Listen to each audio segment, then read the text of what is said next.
তো আপনাদের কাছে ঋণী হয়েও আমি গর্ববোধ করছি। মঙ্গলা, আমি জানি তুমি মা। আমি নিজে মা হয়ে আরেকটা মায়ের কষ্ট বুঝি। এভাবে কষ্ট পেও না মঙ্গলা। দেখো, আমি হয়তো জ্যোৎস্নাকে শুধুমাত্র জন্ম দিয়েছি, কিন্তু মা যশোদার মতো তুমি তো ওকে লালন পালন করেছো, তাই না? তাই ও যেমন তোমার জ্যোৎস্না, তেমনি আমার আরাধ্যা।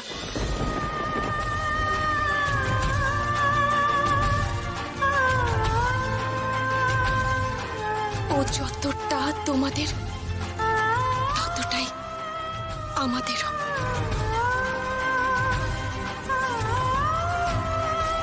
শুধু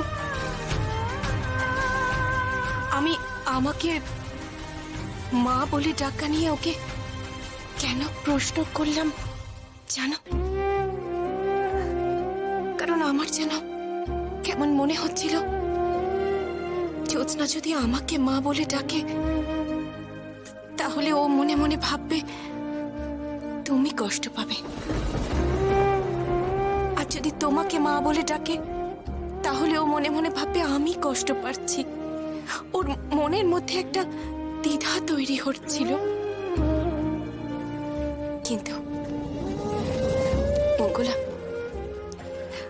আমরা এই সমস্যার সমাধান করতে পারি। দেখো, আমরা যদি নিজেদের মধ্যে কোনো বিরূপ মানসিকতা না রাখি, আমরা যদি চারজন মিলেই জ্যোৎস্নার বাবা মা হয়ে উঠতে পারি, তাহলে তো আর কোনো সমস্যা থাকে না, বলো না? পারবে না?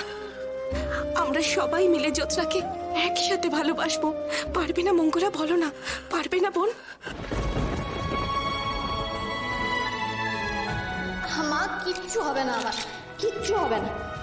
যতক্ষণ তুমি আর বাবা আমার পাশে আছো ততক্ষণ আমার কিচ্ছু হবে না। আমার সোনা মেয়ে, আমার মেয়ে পেতনি জ্যোৎস্না। আমি চেষ্টা করবো রানীমা।